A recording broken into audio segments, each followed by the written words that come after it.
ちは。随分ご無沙汰しております。ペーパーマニターズの中見隆弘です。僕はペーパークラフト作家をしております。皆さんに展開図をダウンロードして組み立てていただけるタイプのペーパークラフトを設計しております。この YouTube チャンネルのペーパークラフトは、概要欄にあります僕のウェブサイトペーパーマニターズの方からダウンロードして組み立てることができますので、皆さんもぜひ組み立ててみてください。お仕事ではですね、ペーパークラフトの設計をいくつかご依頼いただいてたんですけども、YouTube 動画を撮るのは、前回のまでから約500日ぶりぐらいです。で、今回はですね、任天堂のゲームのキャラクター、こちらのドンキーコングのペーパークラフトを設計しました。子供の頃にですね、確か駄菓子屋だったと思うんですけども、店頭に初代ドンキーコングのアーケードゲームが設置してありまして、それが多分僕が生まれて初めてプレイしたゲームだと思います。コンピューターゲームというくくりだったら、ゲーム&ウォッチ、ゲームウォッチですね、の方が先だったかもしれませんけど、少なくともアーケードゲームでは初めてです。それはもうめちゃくちゃ楽しくて、こんな面白いおもちゃがあるんだって驚いた記憶がある。それ以来もうドンキーコング大好きで、最もその頃は、上の方になんか大きな猿がいたぐらいの感じで、それがドンキーコングだっていう認識はなかったんですけども、とにかく好きでした。それからファミコンのドンキーコング、ドンキーコングジュニアですかね、3とで、スーパーファミコンのレア社のスーパードンキーコングの画面の美しさに度肝を抜かれて、ドンキーコング64も大好きで、その頃からもうペーパークラフトでドンキーコング設計してみたいなと思ってたんですけども、なんだかんだと叶わなくて、それからもうペーパークラフト自体の設計も、お休みしていて、で約25年後の今、ようやくドンキーコング完成しました。でこちらのドンキーコングのペーパークラフトなんですけど、いろいろとこだわったところはありますが、特にですね、体の流れというか、筋肉の流れとかですかね、毛の流れ、そういったものをですね、面の取り方とか、あと切れ目ですね、切れ目を使って表現しました。しようと考えました。以前に設計したマリオをもっと進化させた感じですね。ペーパークラフトにおいて切れ目っていうのはちょっと嫌なもので、なるべく隠したいなって思うのが普通だと思うんですけども、発想を変えまして、切れ目があってもいいじゃないかな、しょうがないし、だったらなんか切れ目で表現できないかなというところを見てます。切れ目だけじゃなくて面の取り方についてもあえて角張らせてみたりとか、ちょっと説明は難しいんですけども、いろいろチャレンジしてます。でこれから、こちらのドンキーコングの設計について解説したり、組み立ての説明をしていきます。その動画を見ながら皆さんも一緒に組み立てていきましょう。もしよかったらチャンネル登録と高評価よろしくお願いします。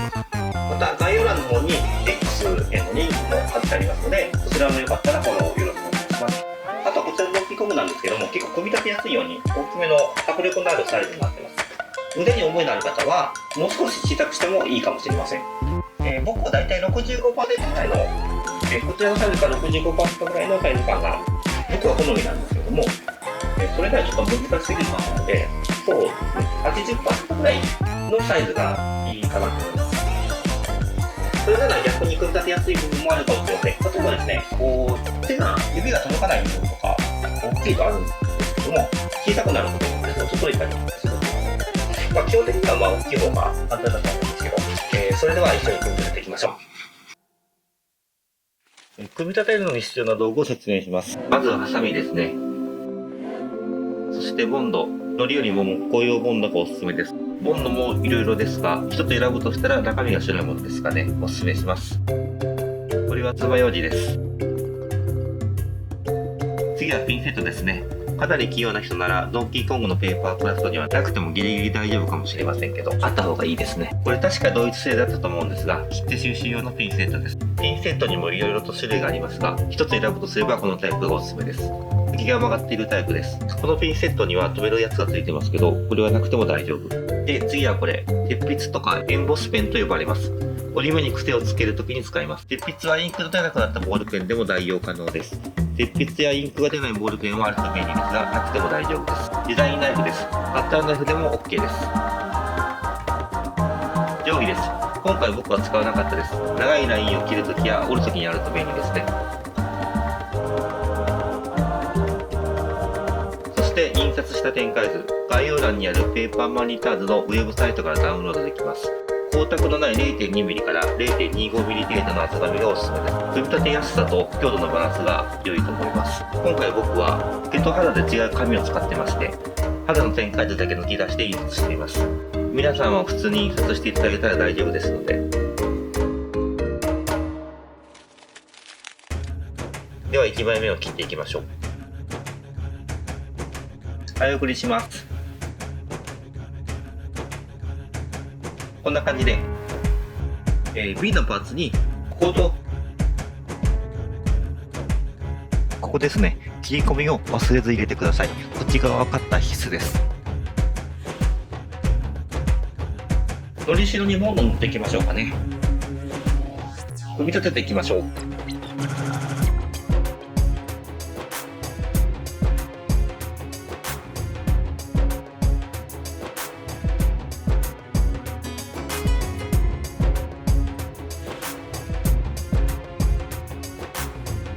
ここののりしろの位置を変更した方が良さそうです。変更しておきます。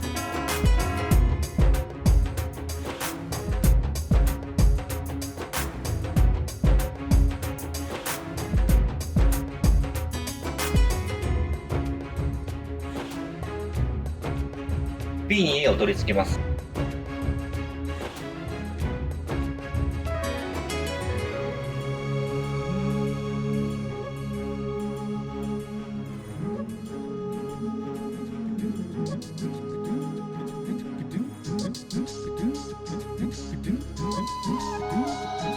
C を組み立てておきましょうか。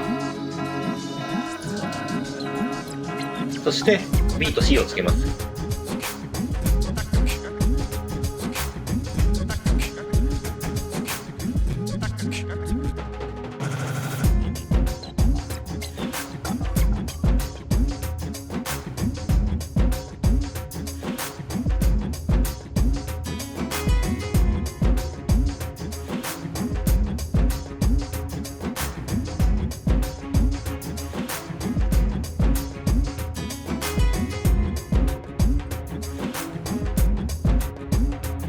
頭の髪の毛って呼び方でいいのかな。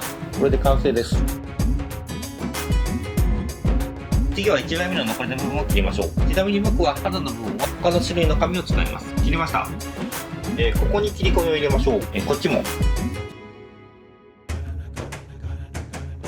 今回のペーパークラフトはカッターが必要です。今まではなるべくカッターを使わないで済むように設計してました。使う道具をなるべく減らしたいのと、カッターの場合怪我する恐れもありますし、でも気を使いすぎかなと思いますので、今回はカッター必須になっています。カッターを使えると設計の幅が広がりますしね。組み立てていきましょう。ここは目金やこめかみのあたりですね。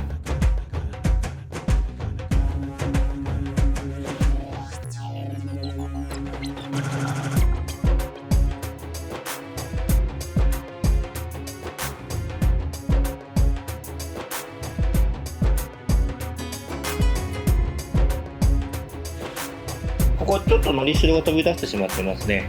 皆さんの展開では直しておきますね。ここはこめかみのあたりです。こんな感じに急角度で折ります。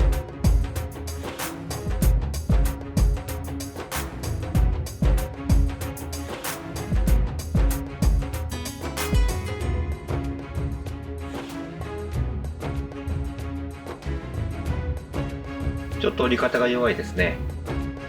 ちょっとピンセットを使いまして、これで OK ですね。こんな風に折ってのり付けします。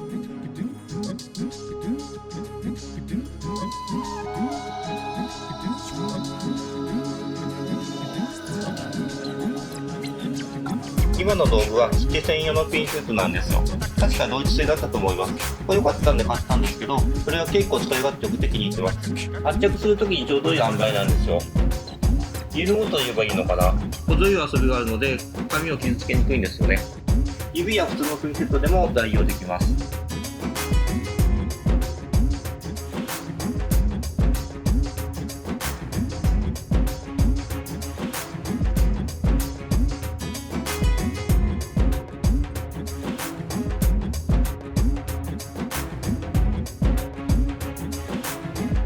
次はこのパーツです。目の周辺ですね。この中央の2つののりしろから貼っていくといいんじゃないかなって思います。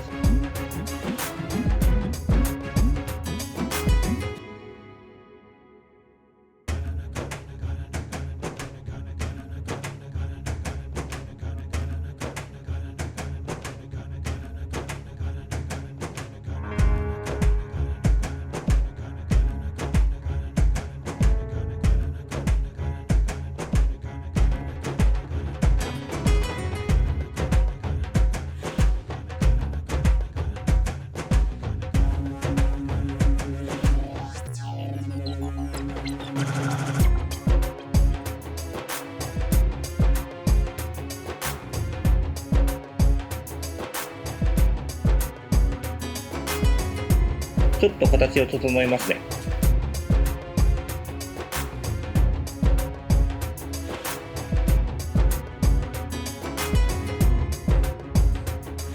OK、こんな感じです。そしてこの髪の毛の部分と眉間やこめかみのあたりをドッキングします。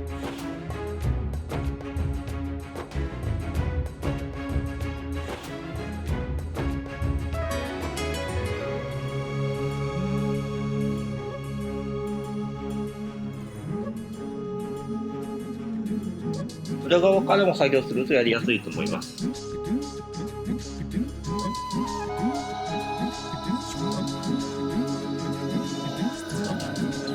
ちょっと手こずってますね。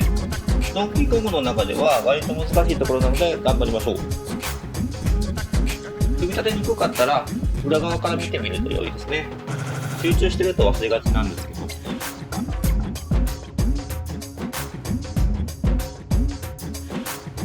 この辺もね、裏側から組み立てると楽だと思います。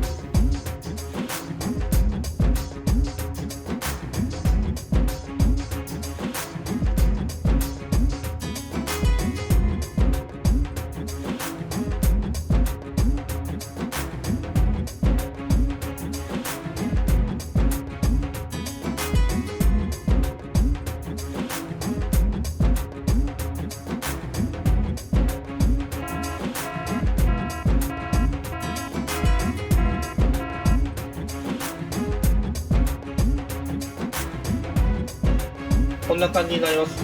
皆さんはいかがでしょうか？ここまで大丈夫でしょうか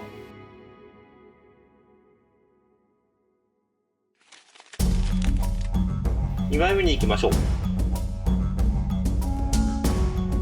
これが右耳で、これが左耳。向かって左ではなくて、ドンキーコングの左耳です。右目です。ドンキーコングから見て右目です。で、これが左目です。右目から組み立てましょうか。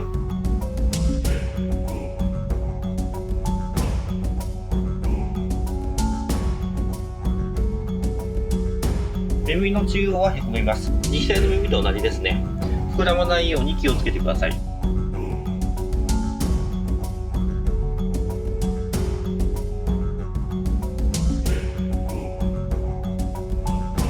この部分ののりしろはこの場所にあると混乱しそうなので、皆さんが組み立てる展開図の方は変更しておきますね。それと矢印も書き込んでおきます。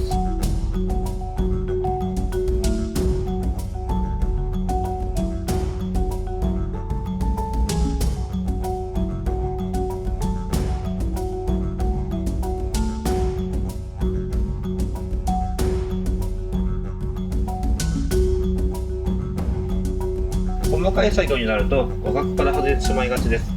胸元で組み立てた方がやりやすいので気をつけてはいるのですが、すみません。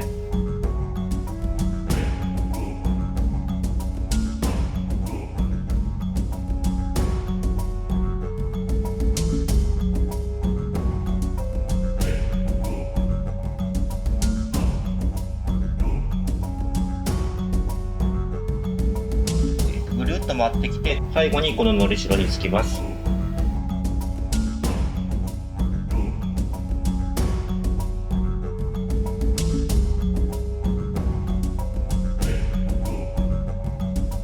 この差し込みをここに入れます。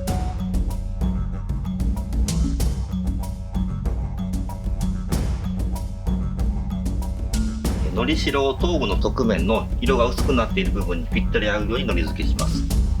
番号も振っておきますね。つきにくいかもしれないので圧着します。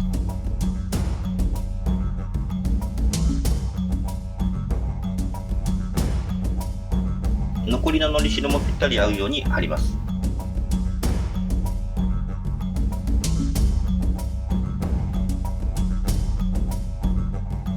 こんな感じに耳っぽく。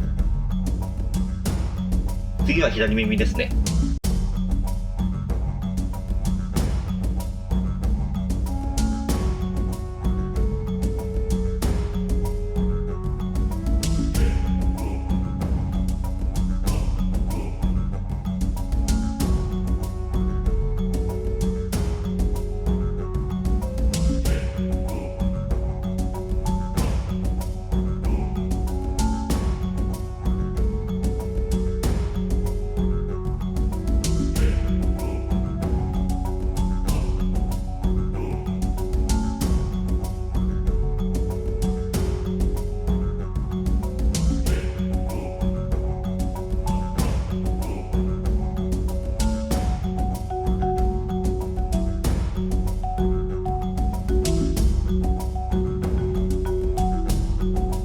この差し込み口に差し込みを入れます。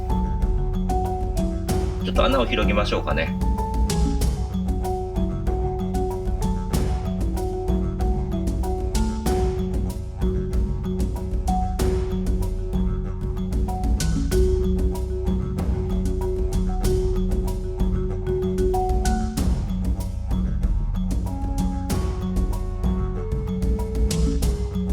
右耳と同じ要領でつけていきます。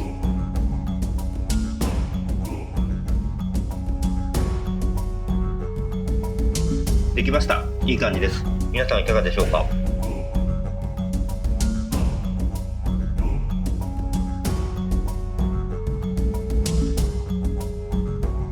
右目ですね。白目を組み立ててから黒目を貼り付けます。位置もそうなんですが、方向が重要なんです。黒目の少し白くなっている部分、ハイライトが上に来るようにしてください。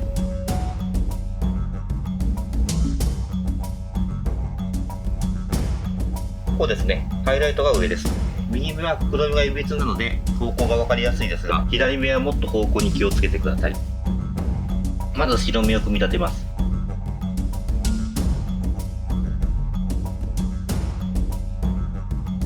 この白いハイライトが上に来るようにしてください。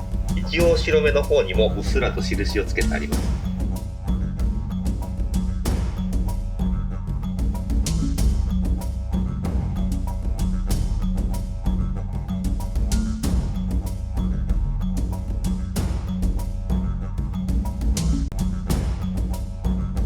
できました。目のあたりがドンキーコングのペーパークラフトで組み立てが一番難しいと思いますので、頑張っていきましょう。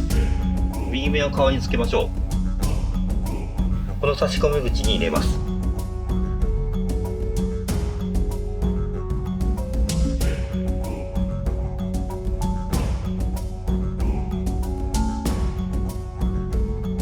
のりしろを貼って固定していきます。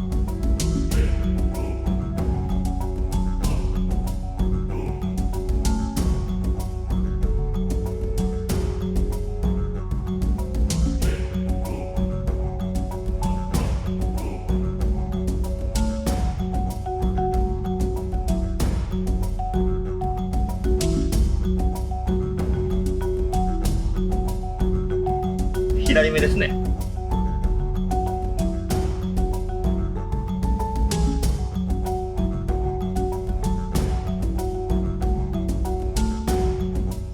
のりしろを固定します。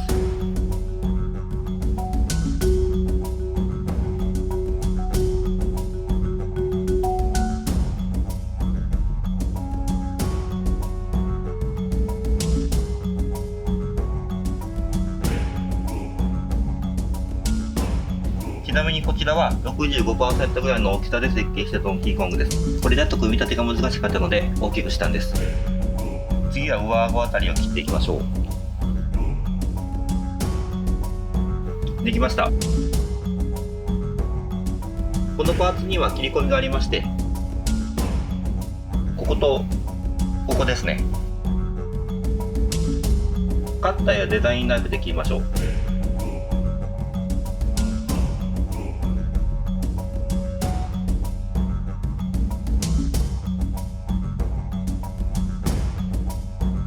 ここは鼻の穴なんですけど、ポッと押し込みます。完全に押し込むのではなく、45度ぐらいの角度にすると良い感じだと思います。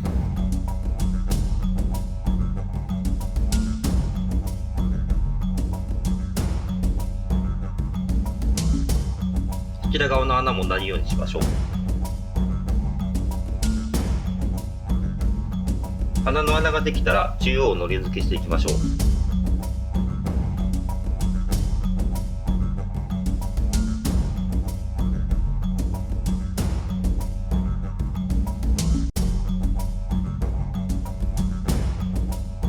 こののりしろが大きくて鼻の穴から覗いてしまってますね。皆さんが組み立てる展開図は直しておきますね。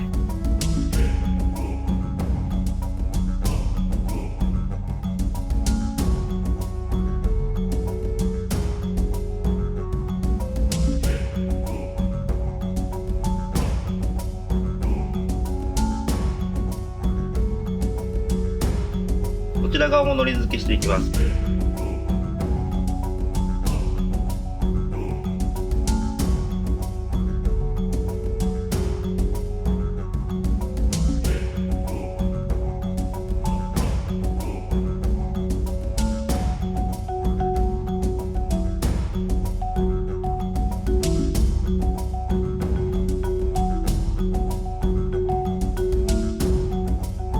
こっちも。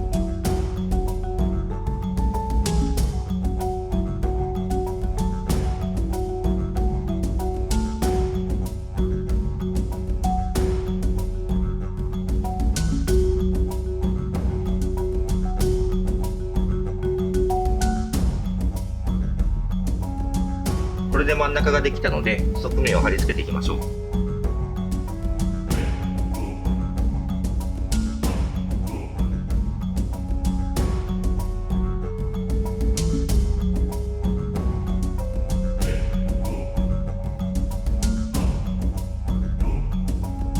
こんな形になります。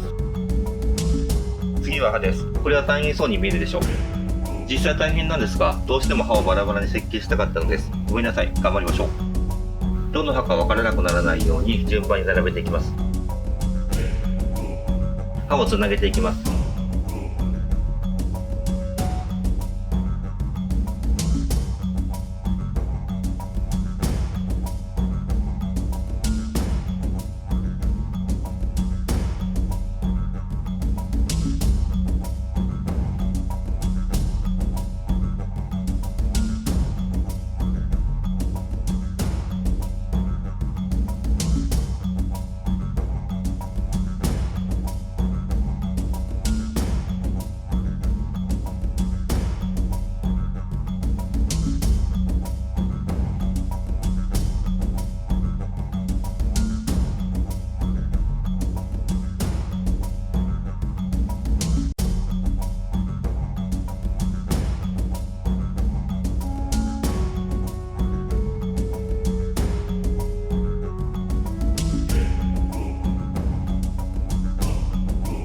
次は下の刃なんですが、順番が分からなくなってしまいました。気をつけましょうね。多分これで合ってるかな、分からないですけど、とりあえずつなげていきます。間違いがあれば途中で気づくでしょう。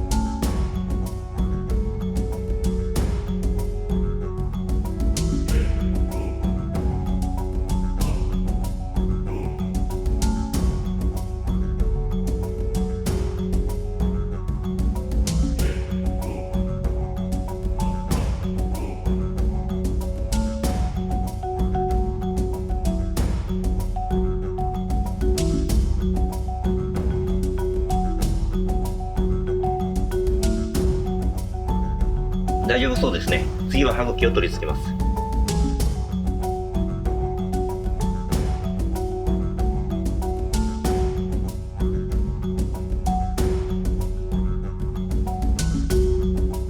こうやって上の歯と下の歯をくっつけます。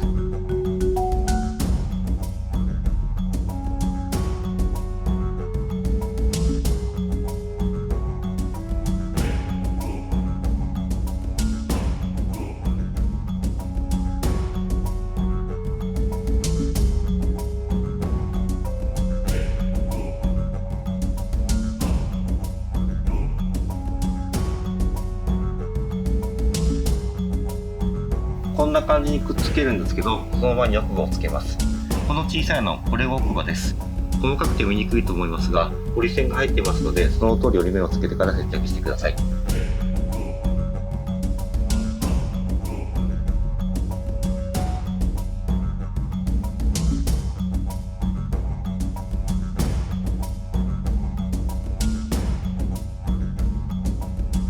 もう片方の奥歯も同じように取り付けます。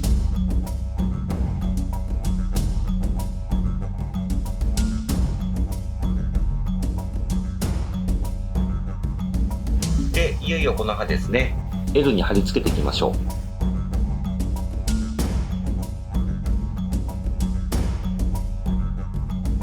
番号11番がぴったり合うようにして全体を貼り付けてください。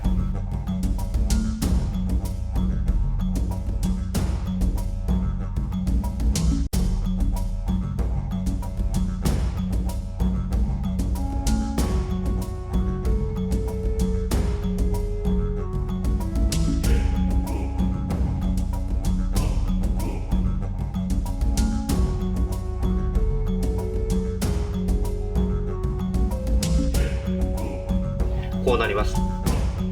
そして今気づいたんですけど、のりしろを付け忘れていた部分がありまして、ちゃんと直しているはずなので皆さんは関係ないのですが、こことこっちもですね、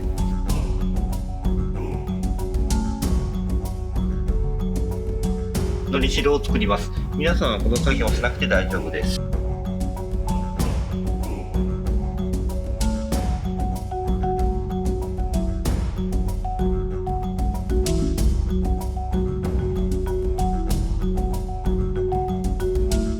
こんな感じですかね。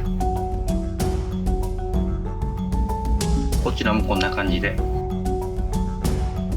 これでできましたんで、上顎とドッキングします。これからは皆さんも同じように組み立ててくださいね。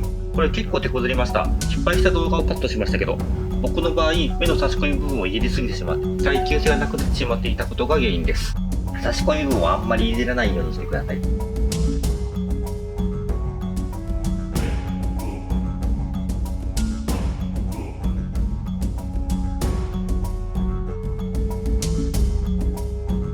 できました。皆さんいかがでしょうか。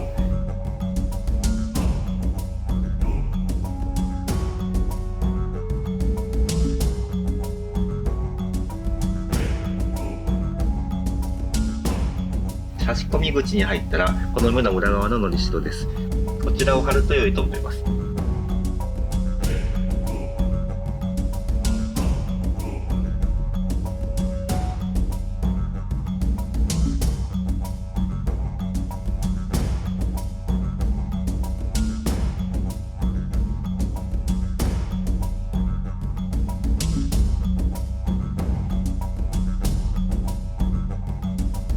ここかなり重要なんで慎重に貼ってください。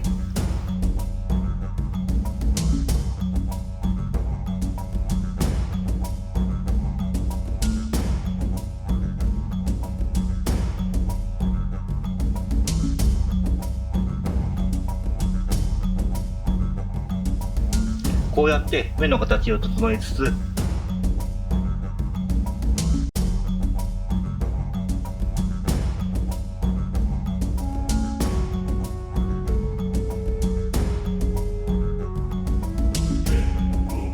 それで次はその横ののりしろです。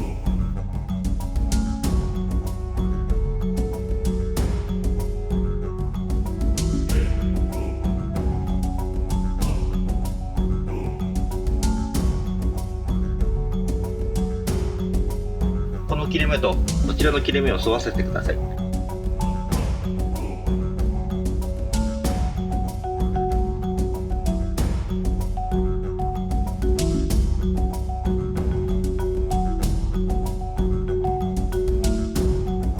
なんだかドンキー味が出てきましたね。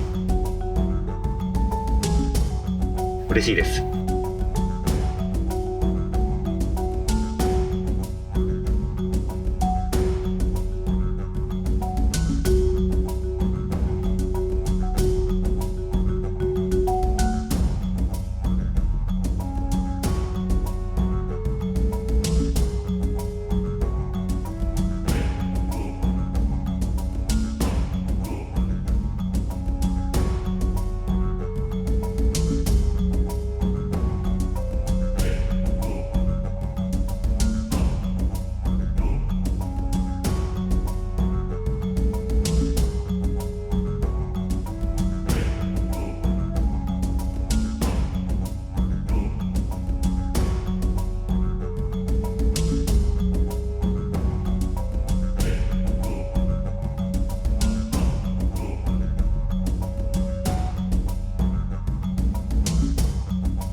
次はこの歯です。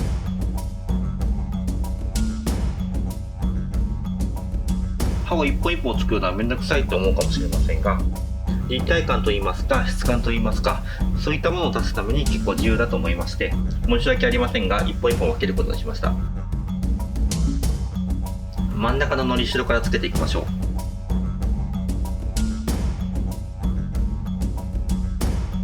う。真ん中から外に向けて順番につけていきましょう。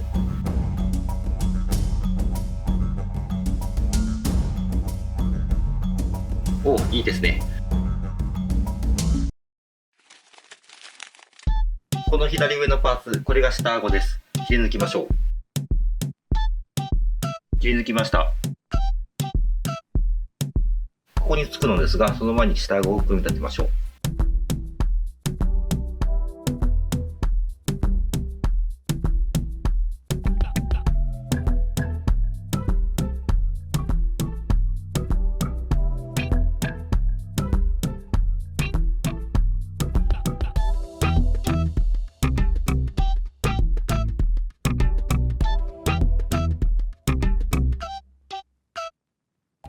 できましたか？そうしましたら真ん中ののりしろからつけていきましょうか。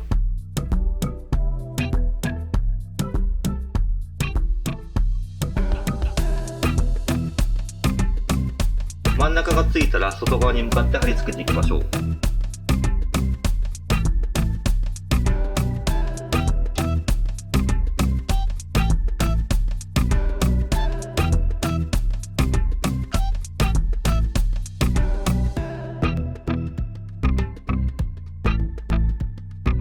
なかなかの難所が続きますが、頑張りましょう。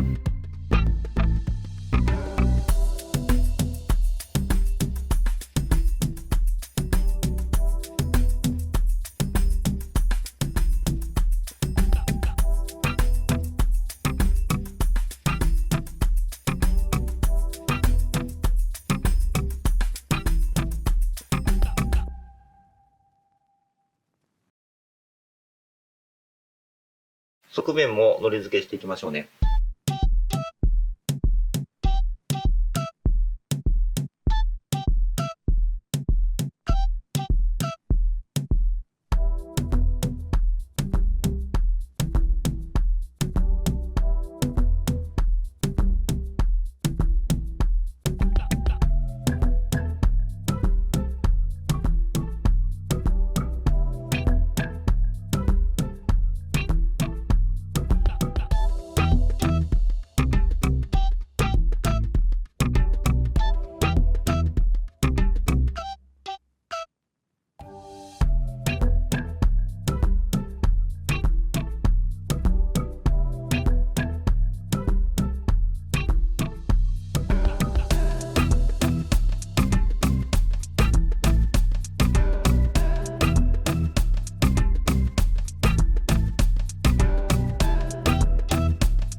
いいですね。次は3枚目の残りのパーツ、いよいよ胴体ですね。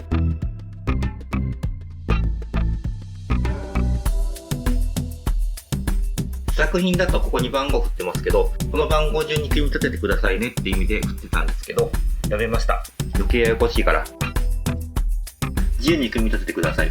でも肩から順に腕の先に向かって螺旋を描くように組み立ててください。言葉では説明しにくいので今からやってみせますので、真似して組み立ててください。そっくりそのままの手順でなくて大丈夫です。なんとなく真似してください。まず肩付近から。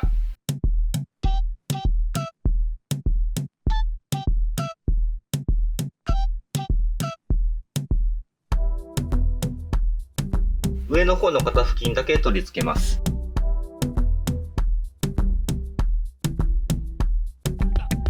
で、こちらの肩付近だけ。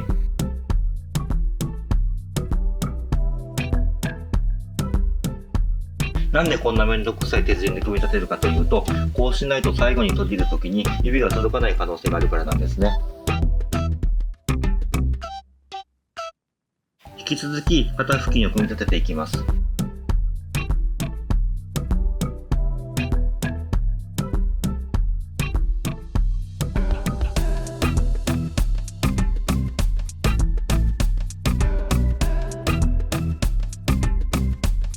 少しずつ腕の先の方へ向けて組み立てていきましょう。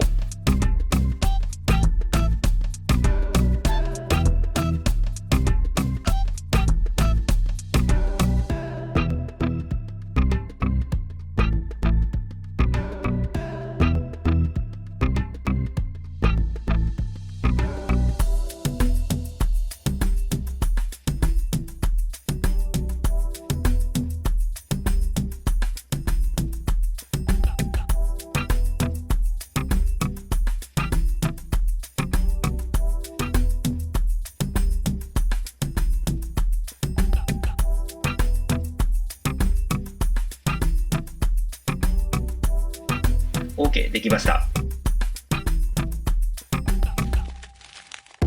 次は4枚目の手の部分を切り抜きましょう。動画では昼になりましたね。なんかいい感じの木漏れ日でいいですね。実は手はもうちょっと丸く設計してもよかったと思ってます。手は組み立てが難しくなりがちという先入観を持ちすぎていたのかもしれませんね。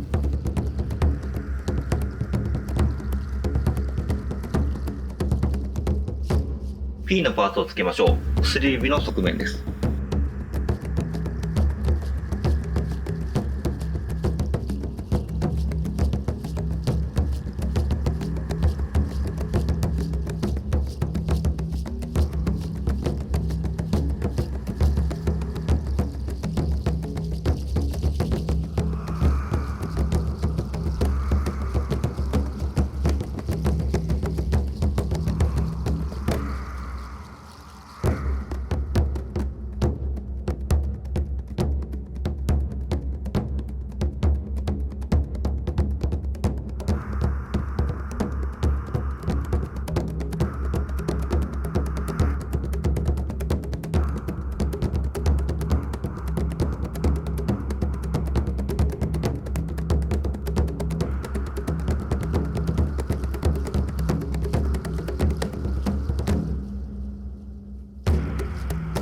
できましたか？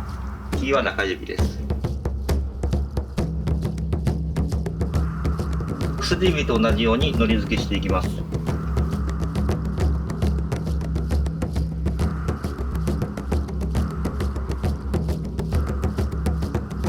中指が終わったら次は9です。親指です。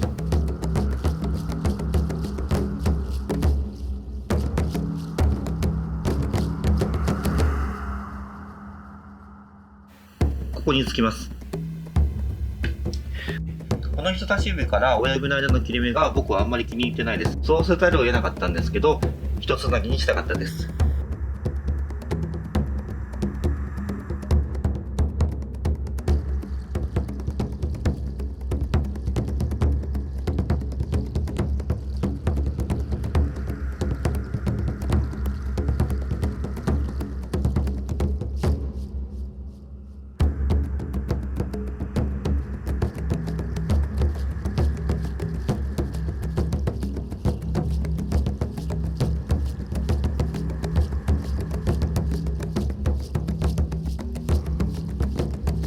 人差し指も組み立てます。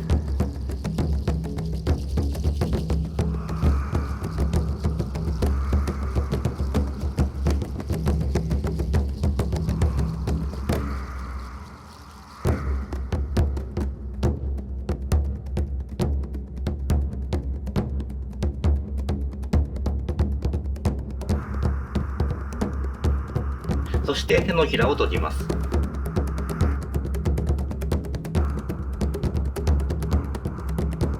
手首を組み立てましょう。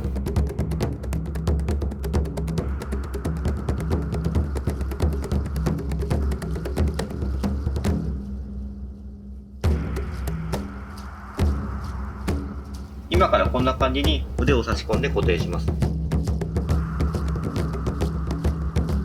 この角の切り込みが入っているところと、ここと手首のラインで、こっちのラインも腕の切り込みが入っているところぴったり合うように差し込んでのり付けします。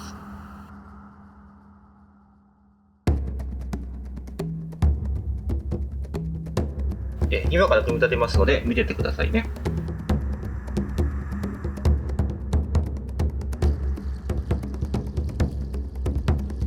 こんな感じですね。あ、その前にここ、手のひら。こんな感じに癖をつけましょう。手のひらみたいな感じですね。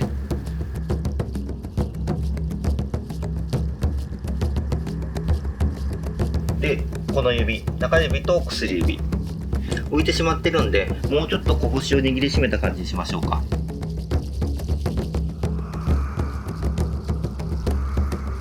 こんな感じ。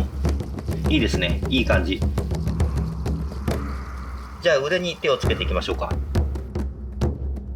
こうやって毛を反らせます。この方が手をはめ込みやすいですし、そもそも少し反ってた方がドンキーコングっぽいですよね。まず1箇所止めます。指を入れてギュッと圧着します。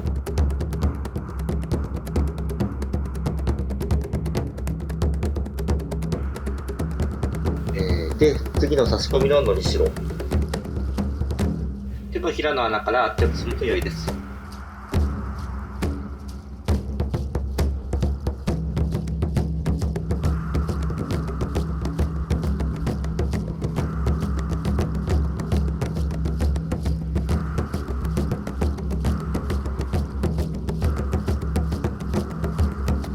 素敵。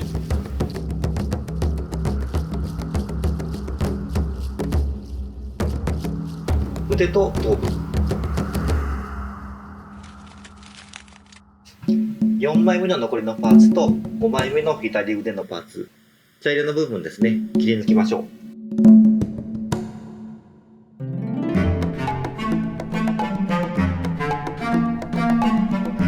う。OK できました。組み立てていきましょう。ここも数字振ってますけど、皆さんの手元にあるステンカイズには数字はありません。まず R を組み立てていきましょう。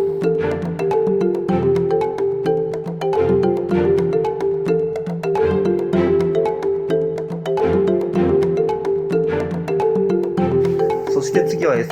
谷折り線がありますので、忘れず折っておきましょう。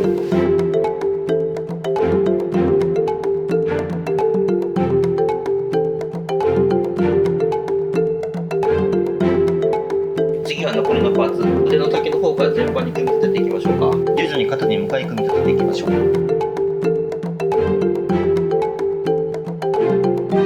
少しずつ腕の先から肩の方へ組み立てていきます。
いいですね。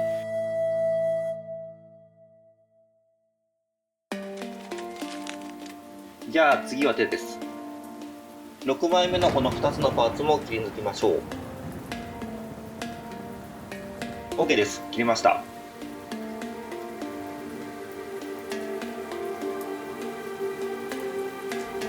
P に U を貼り付けていきます。この辺から始めると分かりやすいんじゃないかなと思います。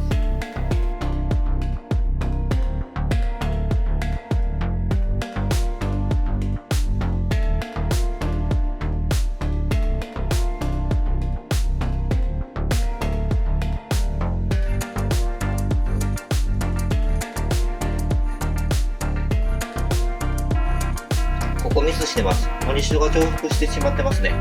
皆さんの点数の方は直しておきますので。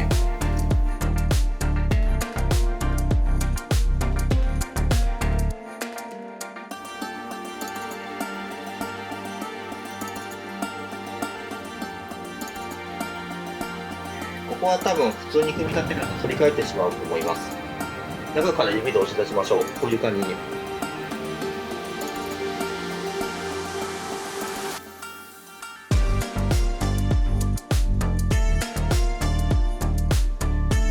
アーチ描いて指の形っぽくするといい感じです。さあ次行きましょう。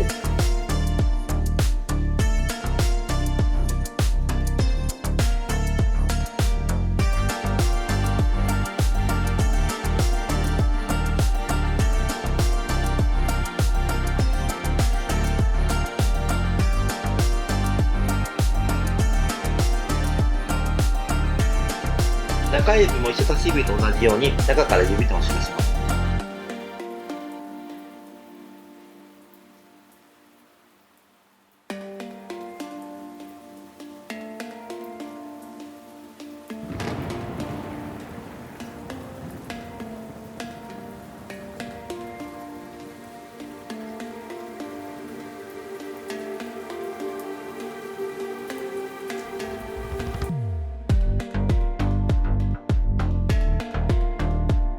薬指も同じように形を整えます。こんな感じに手の形に近づけます。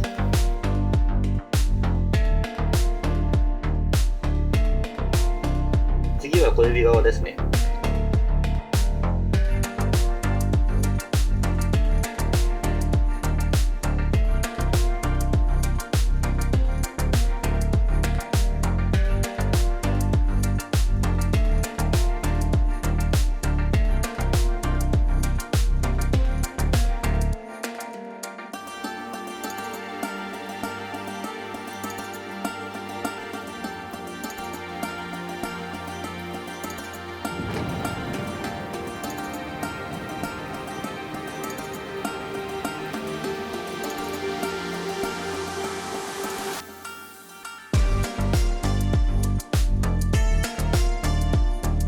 小指も同じように本物の小指の形に近づけます。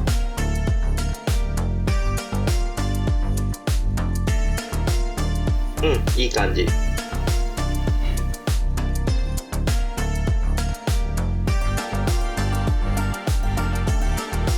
手のひら側を組み立てます。この辺りはなくてもよくて悩んだんですが、型崩れ防止のためですね。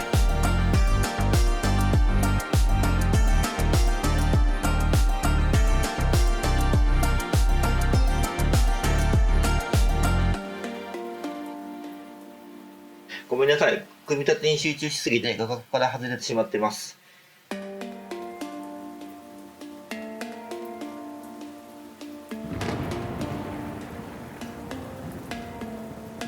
ピンセットで圧着していきます。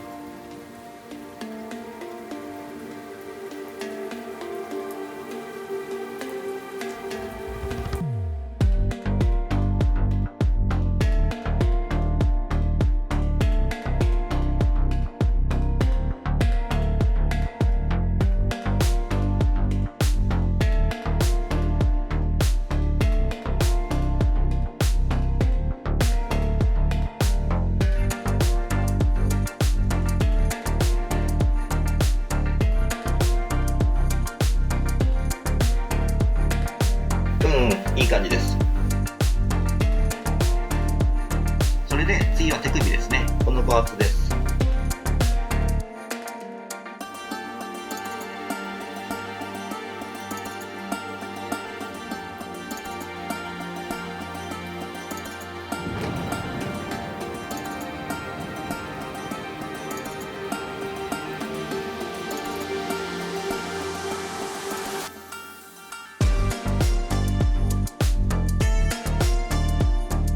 右腕と同じように基本こんな感じに沿わせます。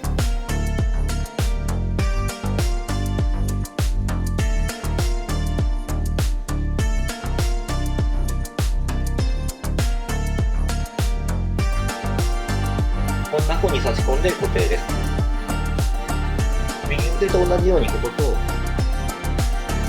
こですね、合わせます。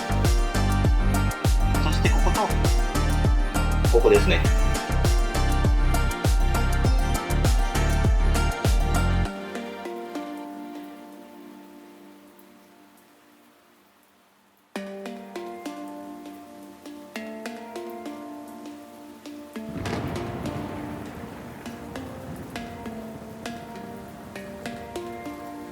こういう感じに気をそらせて、一つ目の差し込みののりしろを圧着します。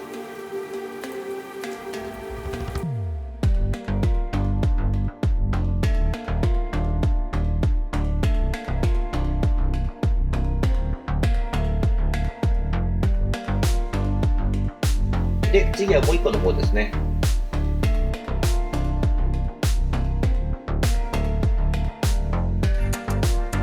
この差し込みののりしろは多めにボンドを塗った方がいいと思います。肩の方の穴から指が届けばいいのですが、届かない場合は貼り付けるのは難しくなりますので、オムニモンドをつけると比較的つきやすくなると思います。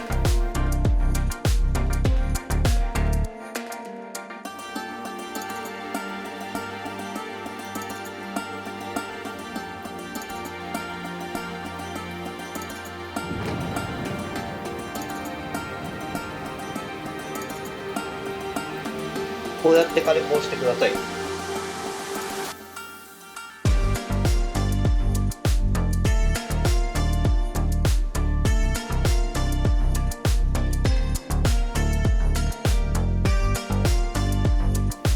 だいぶ固まってきたかな。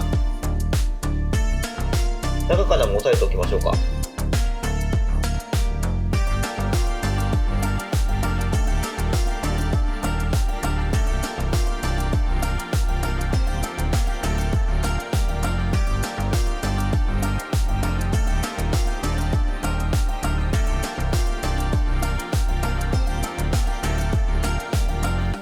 大丈夫そう。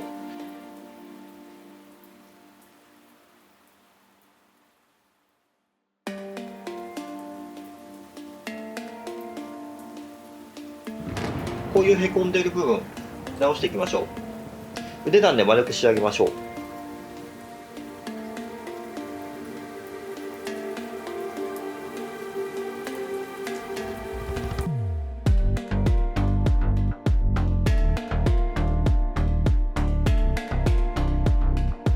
ピンセットが無理なら小指で。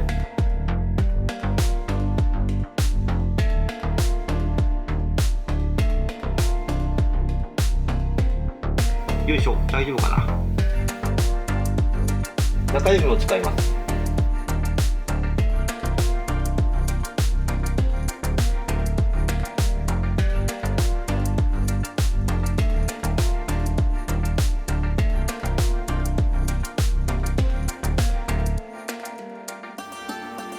よしよし、いいですね。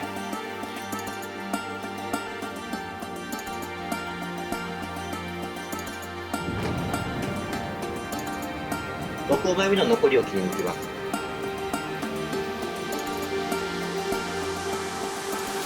おへそに切り込みを入れます。全部切らないようにしてください。実線だけ切ってこの破線を残してくださいね。これは右胸ですね。組み立てます。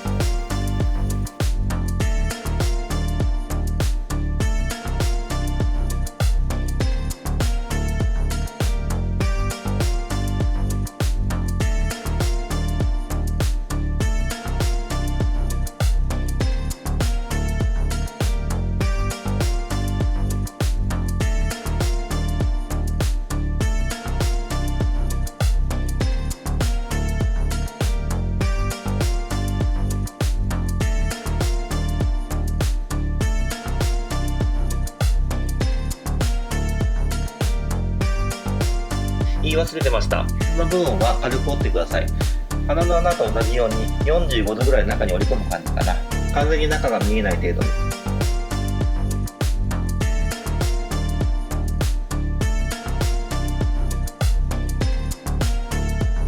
右胸と左胸をドッキングします。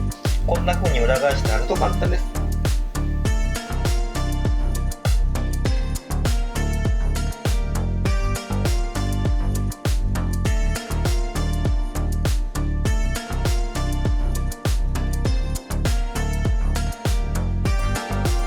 お腹を胸に貼り合わせます。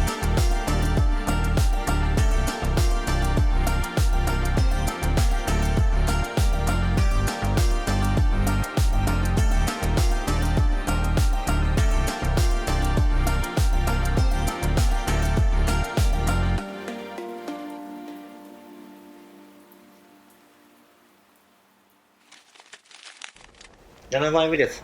背中からお尻、太ももにかけてです。切り抜きましょう。そして8枚目の小文字のシームを切り抜きます。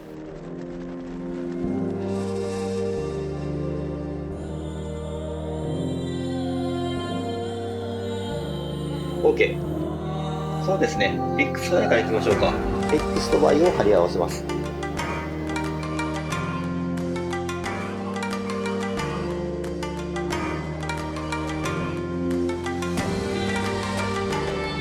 この辺り、のりしろが重複してますが、間違いではありません。これで合ってます。この重複部分は残して他を組み立てます。ベッドを貼り付けます。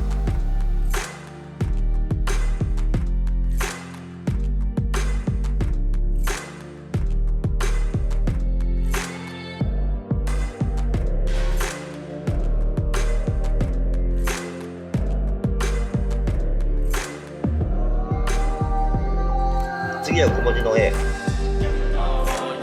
こに貼り付けます。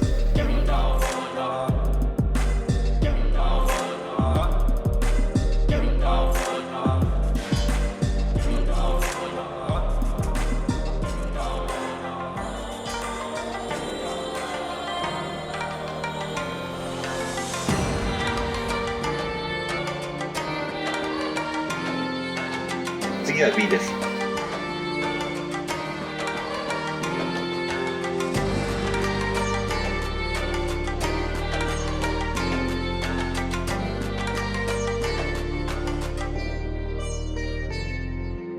B がついたら次は C です。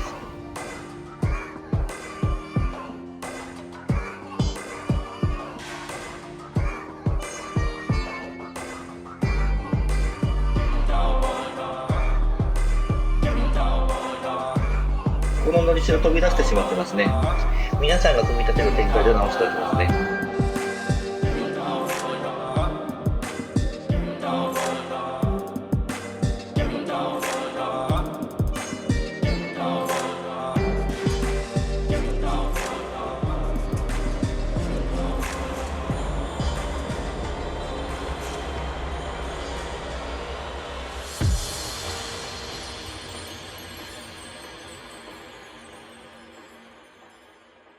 次は7枚目に戻って D ですね。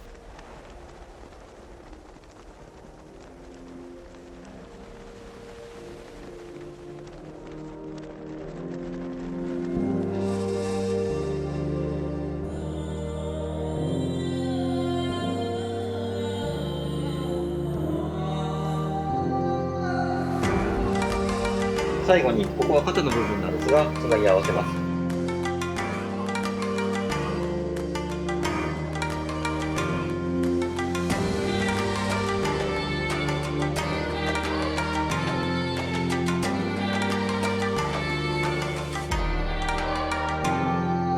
では右腕を取り付けましょう。この間に取り付けます。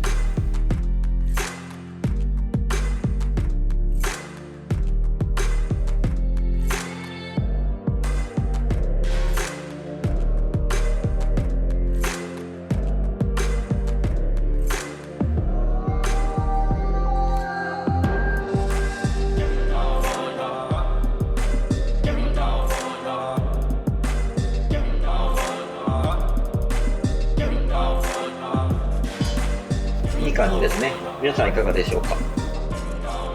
次は頭部いきましょう。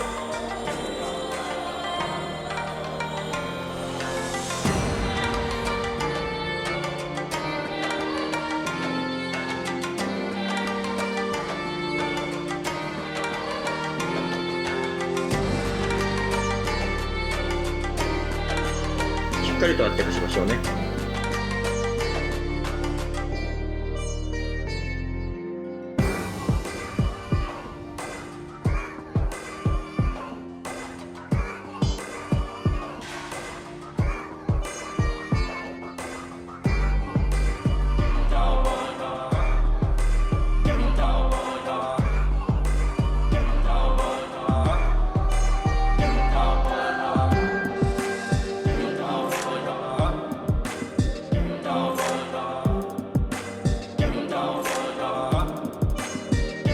動画では今から胸を組み立てようとしてますが、左腕を先に取り付けた方が簡単だと思います。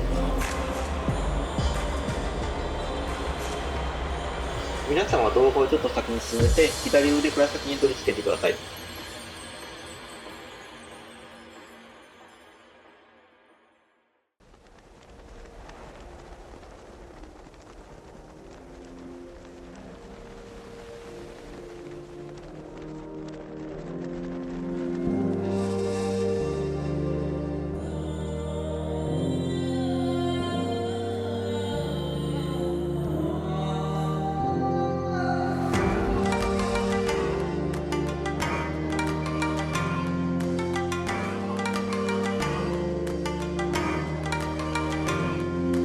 左腕の取り付けシーンです。動画では胸を先に取り付けてしまっていますが、左腕を先に取り付けた方が簡単だと思います。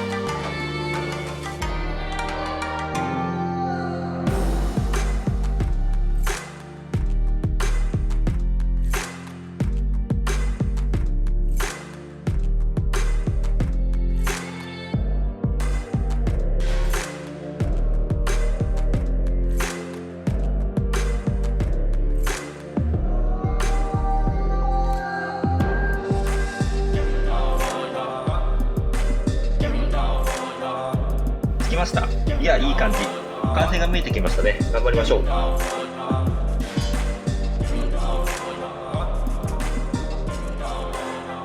8枚目の残り全てを切り抜きましょう。E から取り付けましょう。変わった形のこのパーツです。E は左足になります。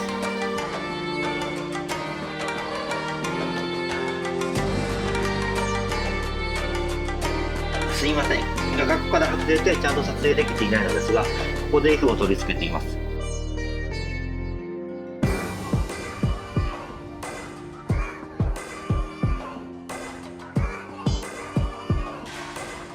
F をつけるとこんな感じになります。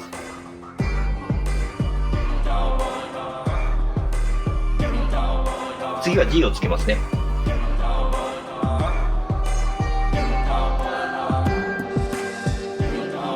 B 足につきます。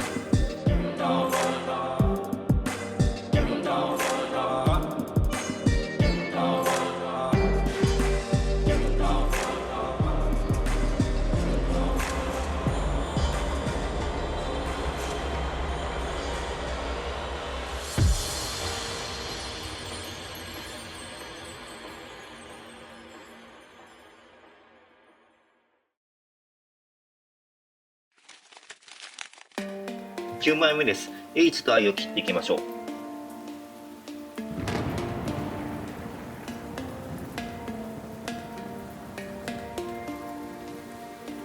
こは腕と同じように少しずつ組み立てていきます。股間から足の先の方へ順番に組み立てます。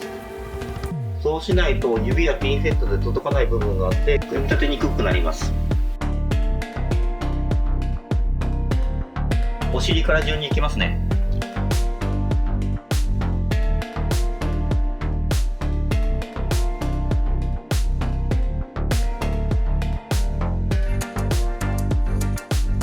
H を少しつけたら I を少しつけたら H。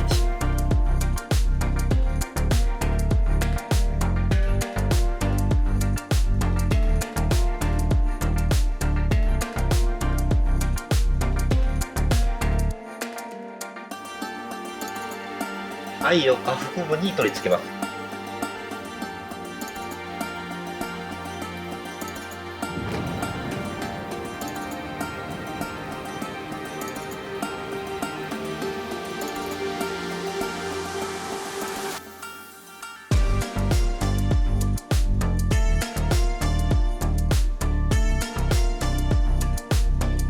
この要領で少しずつ取り付けていきましょう。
足ができました。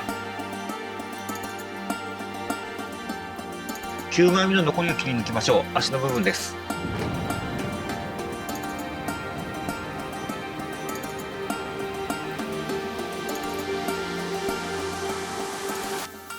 組み立てていきます。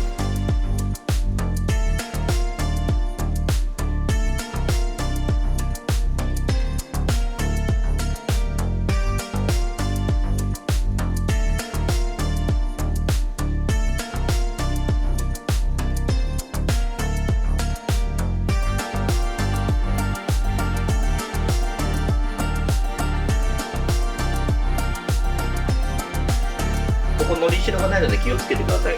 のりしろをつけたかったんですけど、隙間がなくて入りませんでした。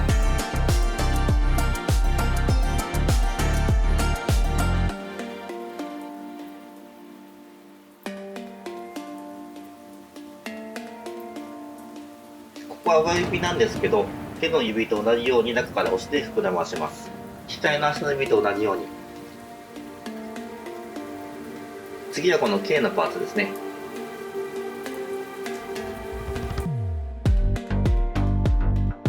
こののりしろが親指と人差し指の間につきます。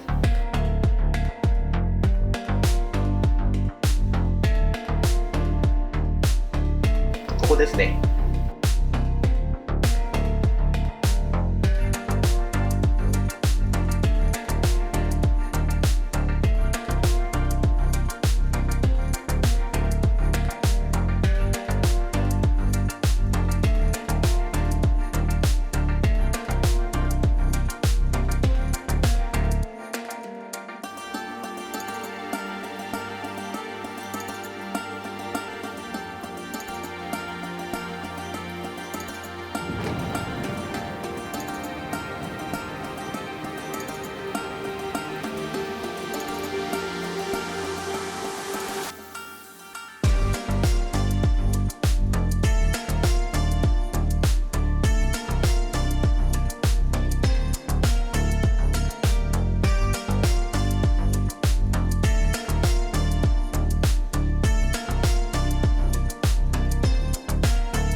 次は足の裏を取りていきます。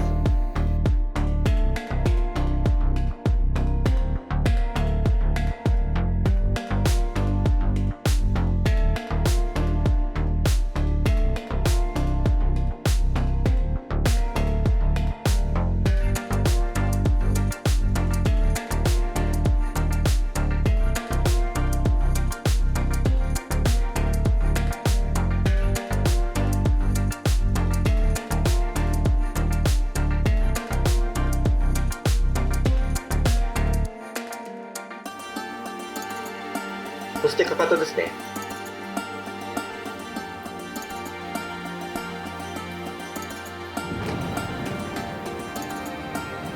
右足ができました。なんだかちょっと可愛く見えます。小指がね、ギュッと。小指が力んでバランス取って躍動感が出るといいなと思いまして。次は右足首です。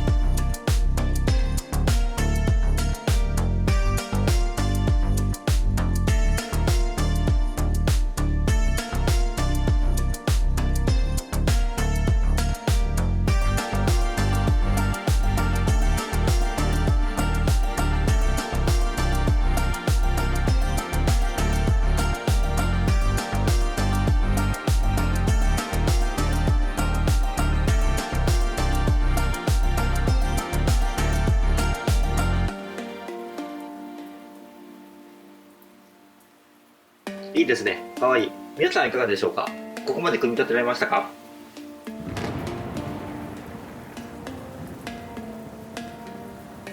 そして右足を差し込んで固定します。気を反らせます。腕と同じですね。差し込みののりしろの一つにボンドを塗ります。腕と一緒で足の毛の切り込みに角度を合わせて圧着します。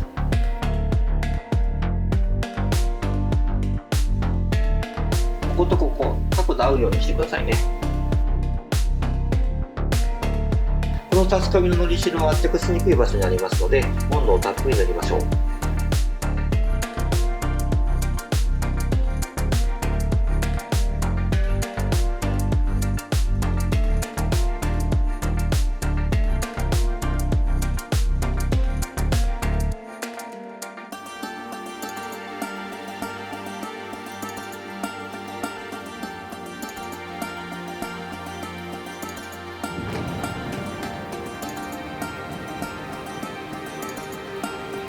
上から優しく押さえます。つけずに強く。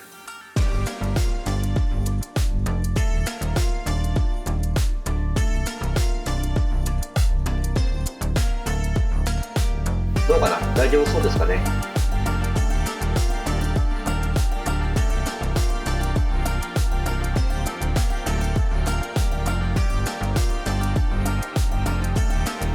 いけそうです。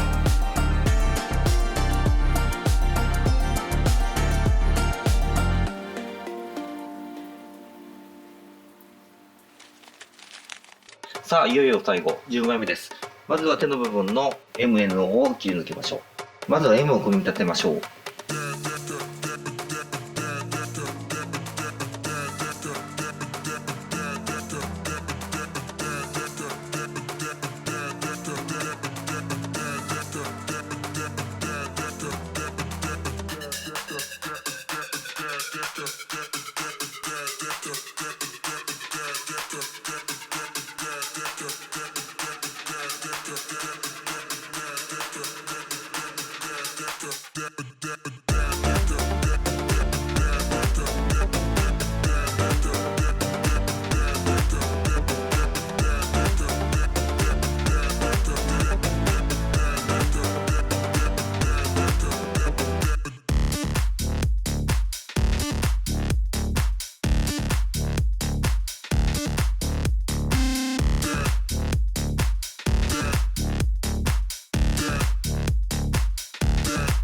足の裏を閉じる前に N を貼った方がいいと思います。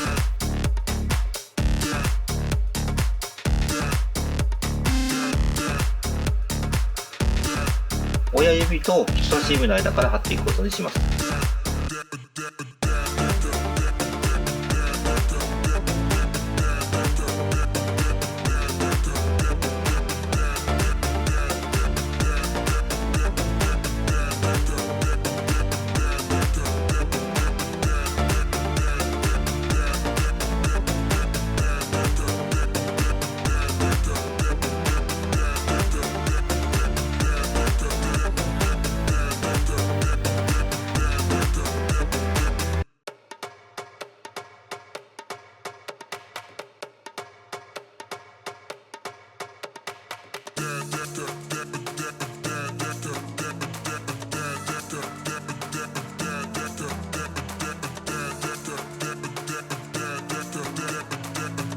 N がついたら足の裏を閉じます。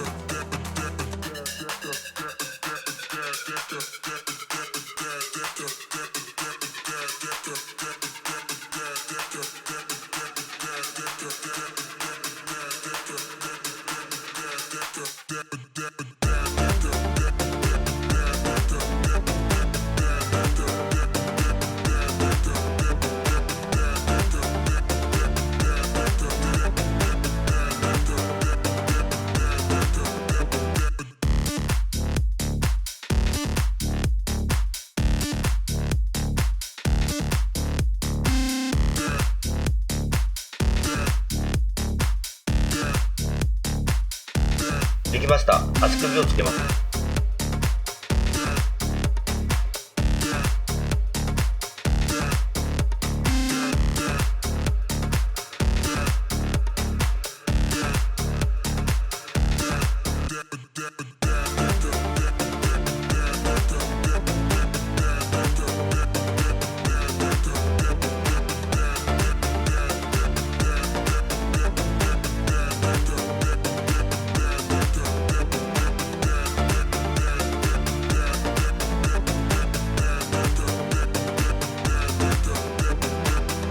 左足ができました。いい感じ。そして左足に差し込んで固定です。いつものように気をそらせます。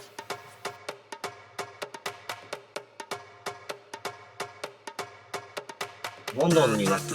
僕は左足は全ての差し込みののりしろにボンドを塗りました。一つずつ塗っても大丈夫だと思います。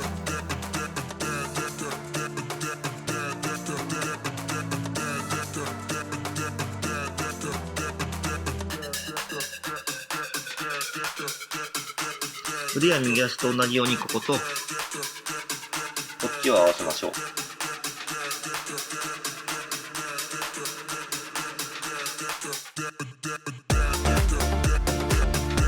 この毛の切り込みと足首の角度が合うように取り付けましょう。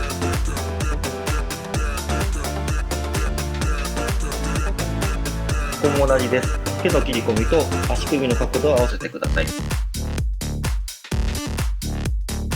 10枚目の残りを切り抜きましょう。ネクタイの部分です。おしゃれですね。切りました。いよいよ最後ですね。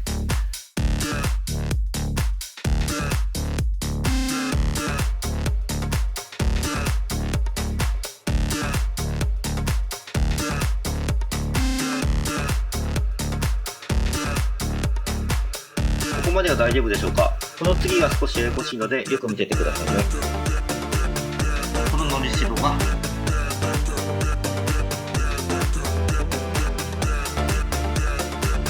ここですね。ここにつきます。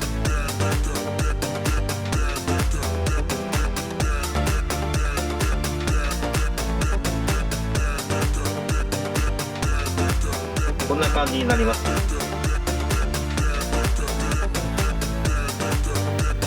貼り合わせます。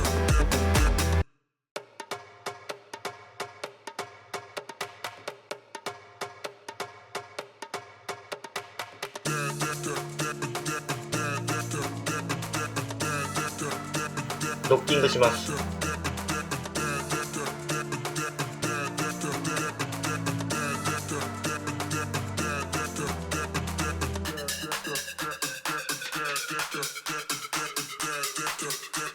DK のロゴですね。素敵です。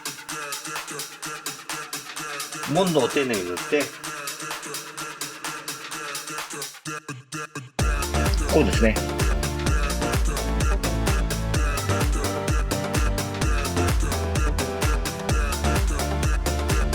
かっこいいです。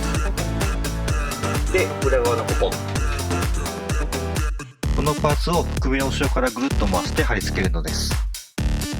後で丸めますので軽くしごいて柔らかくします。ネクタイをどこにつけたらいいのか少し分かりづらいかもしれませんね。この動画では折り線がついてないけど皆さんの展開図にはつけておきますので、それを基準にネクタイを貼り付けてくださいね。この首のあたりの切れ目と折り線がぴったり合うようにね。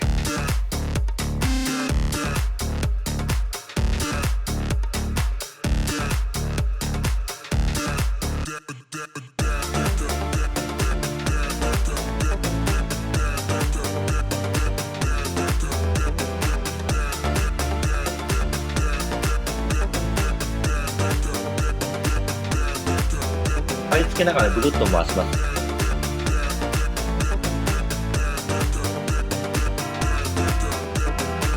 この部分ですね、こうのり付けします。動画では赤いですけど、皆さんの手元の展開図は白くして番号を振っておきます。番号通りに貼ってください。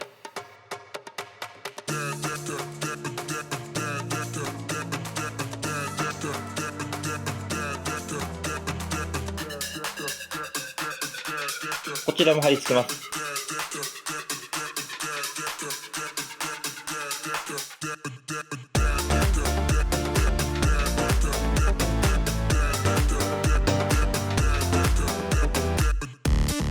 できました。これで完成です。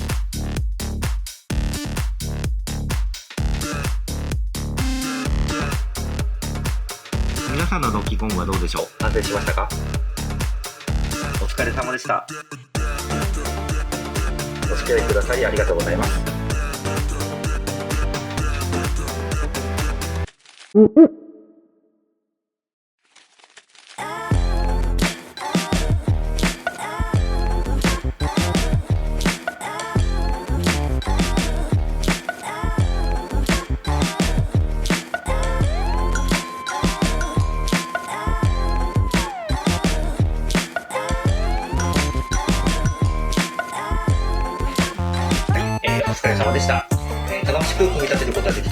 か、結構迫力あるサイズ感ですね。いいですね。今後もですね、いろいろと設計していきますので、よかったらチャンネル登録と高評価よろしくお願いします。あと X もですね、フォローお願いいたします。